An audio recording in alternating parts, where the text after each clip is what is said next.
समय की बात है। विक्रम सिंह नाम का एक बहुत ही दयालु और दानशील व्यक्ति था। जो भी उसके द्वार पर आता वो कभी भी खाली हाथ वापस नहीं जाता। विक्रम सिंह का घर धन धान्य से भरा रहता था, किसी चीज की कमी न थी।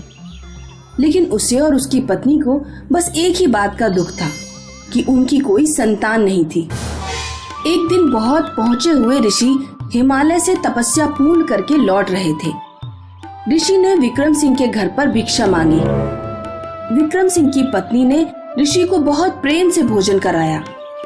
जाते समय विक्रम सिंह की पत्नी को एक वरदान दिया। आज से ठीक 9 महीने बाद तुम्हारे घर बच्चे का जन्म होगा। विक्रम सिंह बेटे की कामना कर रहे थे, लेकिन 9 महीने बाद उनकी पत्नी एक बेटी को जन्म देती है। विक्रम अपनी बेटी का नाम रखता है निक्कू और उसका पालन पोषण भी ऐसे ही करता है जैसे निक्कू उसका बेटा हो। निक्कू लड़कों जैसे कपड़े पहनती और लड़कों वाले ही खेल खेला करती। निक्कू के पिताजी अक्सर उसे पतंग उड़ाना सिखाया करते थे। देखो बेटा, इस तरह पतंग के कन्ने बांधने हैं और फिर पतंग को अपने सिर पर रखकर मोड़ो, थोड़ा लचीला बनाओ।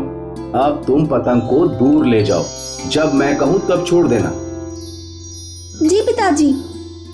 निक्कू अपने गांव की नंबर 1 पतंगबाज बन गई थी। मकर संक्रांति वाले दिन जब पतंग लड़ाने की प्रतियोगिता होती है तो निक्कू दनादन पतंगे काटती। निक्कू के पिताजी छत पर आते हैं। पिताजी, मैं 40 पतंगे काट चुकी हूँ। पतंग लूटने के मामले में भी निक्कू का कोई जवाब न था। लोग तो पतंग लूटने के लिए पतंग के पीछे पीछे दौड़ लगाते। निक्कू पहले ही अंदाजा लगाकर उस जगह पर खड़ी हो जाती जहां पतंग गिरने वाली होती है। कुछ वर्षों बाद विक्रम सिंह ने निक्कू की शादी कर दी। निक्कू बहू बनकर ससुराल में तो पहुंच जाती है, लेकिन उसकी पतंगबाजी की आदत नहीं छूटती।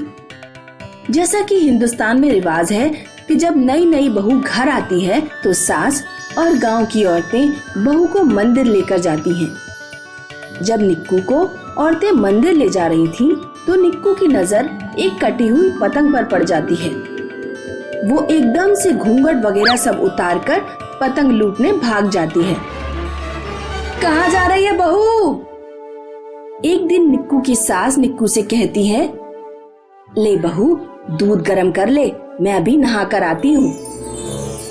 निक्कू आंगन में चूल्हे पर दूध गर्म करने जाती है। दूध गर्म करते करते निक्कू की नजर आसमान में एक पतंग पर पड़ जाती है। वो दूध छोड़कर पतंग लूटने भाग जाती है। निक्कू की सास नहाकर आंगन में आती है तो देखती है कि सारा दूध गैस पर उबल चुका है और बहू पतंग लूटकर घर की ओर आ रही है। निक्कू की सास को बहुत गुस्सा आता है। बहू, ये कोई तेरी पतंग लूटने की उम्र है? तेरा ध्यान हमेशा पतंग पर ही लगा रहता है। अगर तुझे पतंग ही चाहिए तो अपने पति के साथ जा और दुकान से खरीद ला। माँ, दुकान से पतंग खरीदने में वो मजा नहीं है जो पतंग लूटने में है। एक बार शाम को निक्कू की सास छत पर कपड़े उतारने जाती है। उसी समय निक्कू पतंग उड़ाने में लगी होती है। पतंग उड़ाते उड़ाते निक्कू पीछे हटती जाती है और अपनी सास सहित छत से नीचे गिर पड़ती है। हाय राम, इस लड़की ने तो मेरी कमर तोड़ डाली। सास और बहू दोनों की हड्डियां टूट जाती हैं। दोनों 1 महीने अस्पताल में रहने के बाद घर लौटते हैं, जब निक्कू पतंग उड़ाना छोड़ देती है। साल भर बीत जाता है, निक्कू पतंग छूती भी नहीं। फिर एक दिन गांव में राजा का संदेशवाहक आता है।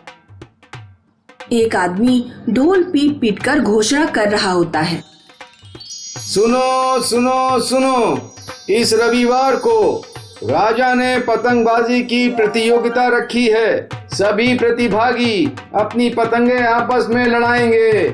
जिसकी भी पतंग अंत तक टिकी रहेगी, राजा उसे इनाम में 1000 सोने के सिक्के देंगे। ये खबर सुनकर निक्कू की सास निक्कू से कहती है, सुन बहू, तू भी प्रतियोगिता में हिस्सा ले। लेकिन माँ जी, मैं तो 1 साल पहले ही पतंग उड़ाना छोड़ चुकी हूँ। कोई बात नहीं, आज ही से प्रैक्टिस शुरू कर दे। अभी 4 दिन हैं, अब अपनी प्रतिभा का कुछ इस्तेमाल कर। निक्कू 4 दिन पतंगबाजी की खूब प्रैक्टिस करती है और फिर रविवार को प्रतियोगिता में हिस्सा लेती है। निक्कू के हाथ पतंगबाजी में बचपन से ही मंझे हुए होते हैं। प्रतियोगिता में 100 लोग हिस्सा लेते हैं। सभी पतंग एक दूसरे को काटती हैं। अंत में केवल निक्कू की पतंग ही शेष रह जाती है। राजा निक्कू की पतंगबाजी की बहुत प्रशंसा करते हैं और उसे 1000 सोने के सिक्के इनाम में देते हैं।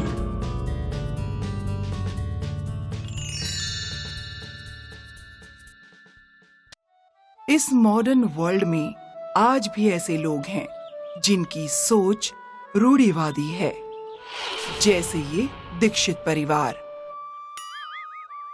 भाई लड़की तो हमें पसंद है, अब कुछ लेन देन की बात हो जाए तो अच्छा है।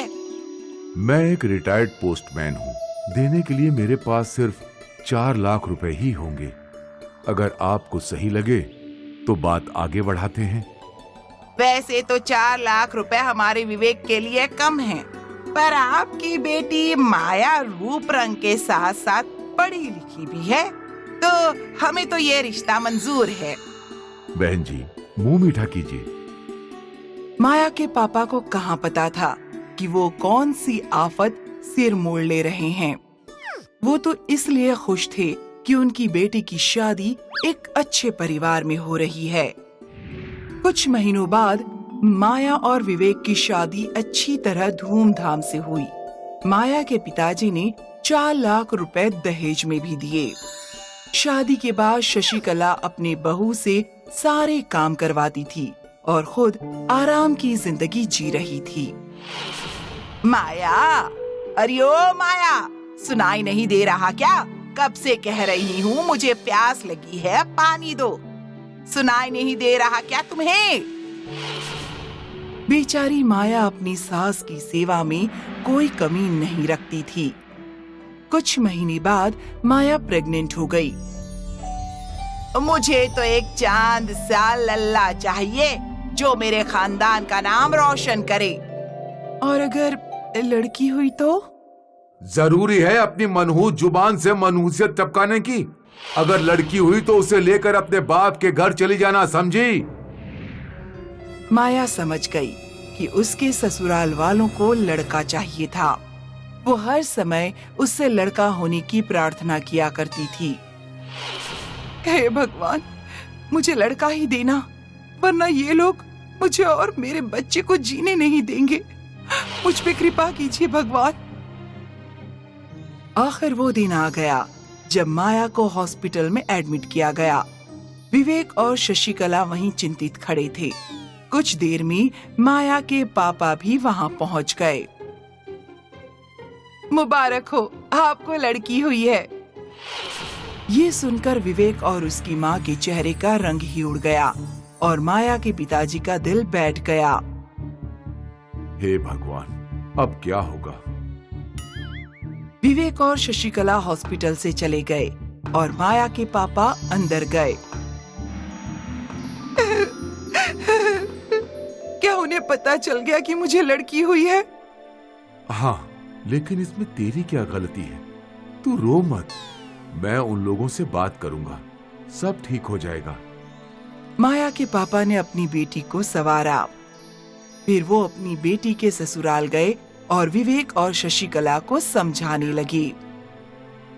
बेटा विवेक, तुम तो इतने समझदार हो। लड़का या लड़की, ये तो भगवान की देन है। उसमें बेचारी माया क्या कर सकती है? आप तो उसकी साइड लेंगे, पिता जो ठहरे। बहन जी, हो सकता है अगली बार आपको अपना वारिस मिल जाए। ये बात सुनकर विवेक माया के पिताजी की बात मान गया।